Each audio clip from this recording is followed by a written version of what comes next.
Hello friends, super magic રસોઈમાં મિત્રો હું આપનું સ્વાગત કરું છું। આજે હું રવા ઢોકળીના શાકની રેસીપી તમારી સાથે શેર કરું છું મિત્રો। તો તમને ચોક્કસ આ વિડીયો ગમશે, ગમે તો લાઈક કરજો, શેર કરજો અને સબસ્ક્રાઈબ કરવાનું તો ભૂલતા જ નહીં। તો મિત્રો આપણે એકદમ તાજો બ્રેકફાસ્ટ કયો ને તો પણ ચાલે એટલો હેલ્ધી અને નાના મોટા સૌને ભાવે ને એવો આ ટેસ્ટી આપણું શાક બનશે, જે મોટાથી માંડીને બાળકો બધા હોશે હોશે ખાશે। અને એમાં બાળકોને તો મેગી અને ન્યૂડલ્સનો પણ ટેસ્ટ આવશે। અને તમારે જો રોટલી શાકની ઝંઝટ ન કરવી હોય ને તો ચટપટું ખાવું હોય અને એ પણ હેલ્ધી અને બજારના ફાસ્ટ ફૂડથી આપણે દૂર રહેવું હોય ને મિત્રો, તો તમારું આ એકદમ બેસ્ટ સોલ્યુશન છે। તો તમે એન્ડ સુધી આ વિડીયો સાથે જોડાયેલા રહેજો। તો રવા ઢોકળી બનાવવા માટેના ઇન્ગ્રેડિયન્ટમાં જો આપણે અડધો કપ રવો લીધો છે અને એની સામે આપણે મસાલામાં કાંદા છે, ટમેટા છે, વટાણા છે, આદુ છે, મરચા છે, ધાણા ભાજી છે, ચીલી ફ્લેક્સ છે, લીમડો છે, આમચૂર પાવડર છે, તેલ છે, મીઠું છે, રૂટીન મસાલામાં લાલ મરચું, હળદર, ધાણા જીરું, આખું જીરું અને રાઈ અને આપણે પાણી, એટલા ઇન્ગ્રેડિયન્ટ આપણે લેશું। તો બનાવવાનું ચાલુ કરીએ।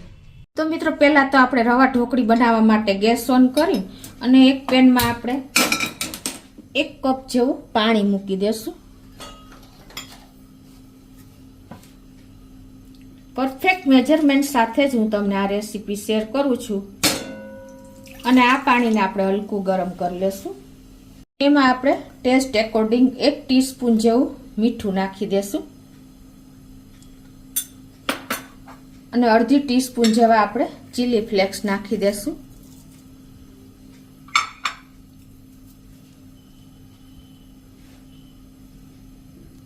અત્યારે મેં ગેસની ફ્લેમ મીડિયમ રાખી છે ને થોડી એવી આપણે ધાણા ભાજી બારીક સમારેલી પણ નાખી દેશું અને આને આપણે હલકું ગરમ થાય પછી આપણે આગળની પ્રોસીજર કરશું।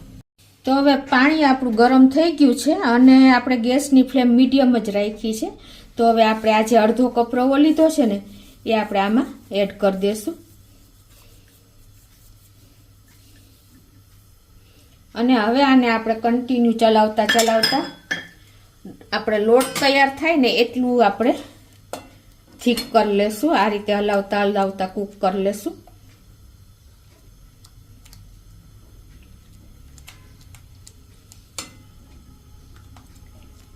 તો આ રીતે જો આપણે ડોના ફોર્મમાં આવી ગયું છે એટલે હવે આપણે ગેસ બંધ કરી દેશું અને હવે આપણે આને ઠંડુ થવા દેશું। તો જો આપણે આ રવાનું બેટર ઠંડુ થઈ ગયું છે તો હવે એને આપણે સેજ તેલવાળો હાથ કરીને અને એને કૂણવી લેશું। તો આ રીતે સેજ આપણે તેલવાળો હાથ કરીને એને એકદમ સરસ ડો જેવું ફોર્મ આપી દેવાનું છે આ રીતે। તો આ રીતે જો આપણે હાથ ચીકણા કરી લીધા છે ને તેલવાળા, એટલે એકદમ સરસ આપણો ડો તૈયાર થઈ ગયો છે। હવે એને આપણે એક બોલમાં લઈને અને આપણે એના એકદમ નાની સાઈઝના બોલ્સ વાળી લેશું, પેંડા શેપના। આ રીતે એકદમ નાની નાની સાઈઝના તમારે તેલવાળો હાથ કરીને આ રીતે તમારે પેંડો વાર લેવાનો છે અને વચારે તમારે અંગૂઠાની ઇમ્પ્રેશન આવી રીતે આપી દેવાની છે। એટલે આપણે જ્યારે બનાવશું ને ત્યારે એમાં મસાલો એકદમ સરસ ભર્યો રહેશે એટલે ટેસ્ટ એકદમ સરસ આવશે। આ રીતે આપણે બધા એક સાઈઝના જ વારશું। આ રીતે હું બધા પેંડા વાળી લઉં છું।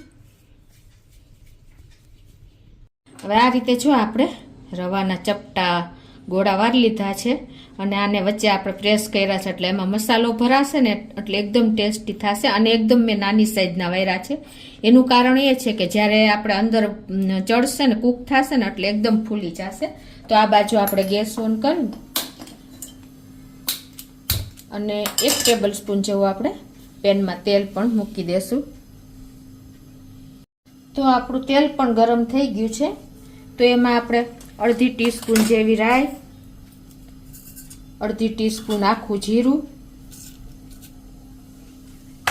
અને 10 થી 15 લીમડીના પત્તા નાખી દેશું, લીલા લીમડાના। અને આપણે આ મસાલા પણ પ્રોપર થઈ ગયા છે તો એમાં આપણે એક મીડિયમ સાઈઝનો કાંદો પણ નાખી દેશું।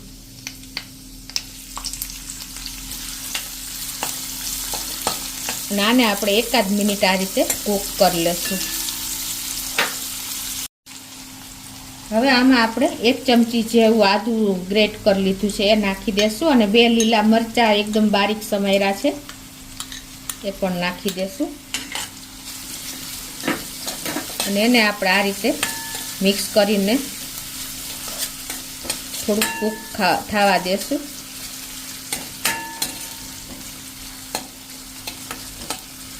હવે આમાં આપણે આ જે અડધો કપ આપણે વટાણા લીધા છે ને એ પણ આપણે આમાં નાખી દેશું.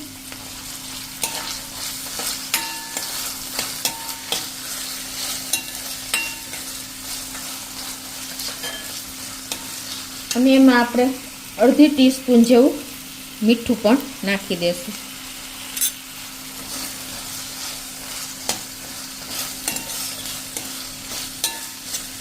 હવે 2 થી 3 મિનિટ આપણે આ રીતે ચડવા દેશું એટલે કે કૂક થવા દેશું. તો આ રીતે જો આપણા કાંદા પણ ટ્રાન્સપરન્ટ થઈ ગયા છે અને વટાણા પણ 80% જેવા કૂક થઈ ગયા છે. અને ગેસની ફ્લેમ મિત્રો આપણે અત્યારે એકદમ સ્લો જ રાખી છે. અને હવે આ સ્ટેજે આપણે 2 જે ટમેટા સમાર્યા છે ને એ નાખી દેશું.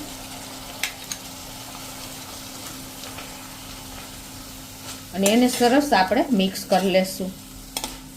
અને હવે ગેસની ફ્લેમ આપણે મીડિયમ કરી નાખશું. અને હવે આ ટમેટાને આપણે ઢાંકીને કૂક થવા દેશું 2 થી 3 મિનિટ.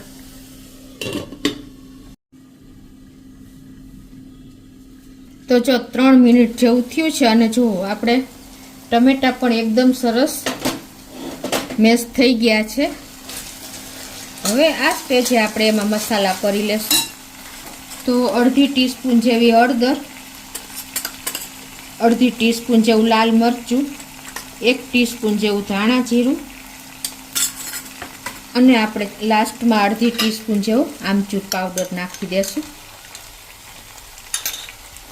અને હવે આપણે આ બધું મિક્સ કરી લેશું.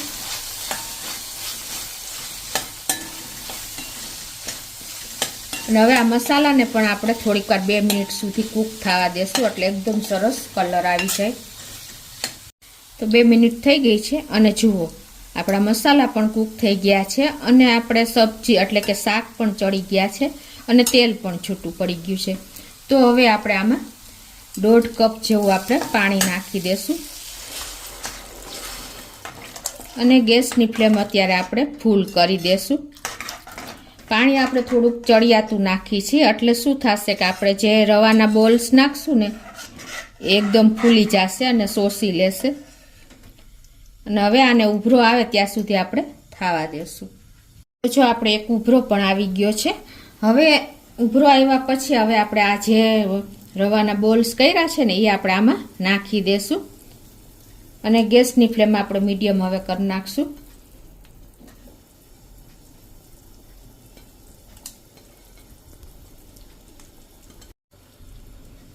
આ રીતે આપણે બધા બોલ્સ નાખી દીધા છે અને હવે એને આપણે 2 થી 3 મિનિટ ખાવા દેશું આ રીતે મીડિયમ ફ્લેમ ઉપર.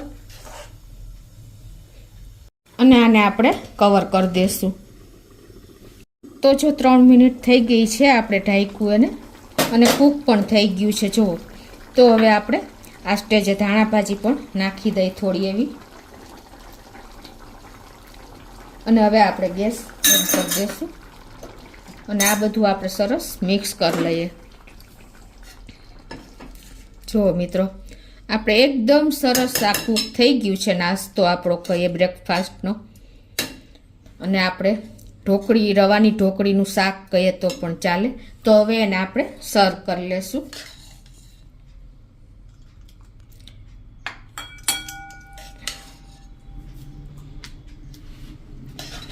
મિત્રો આ આપણે એકદમ હેલ્ધી વર્જન છે. આપણે ઇડલી સંભાર કયો તો ભલે મેગી ન્યૂડલ્સ એ બધાનો ઓપ્શન આ એકમાં આવી જાય છે મિત્રો.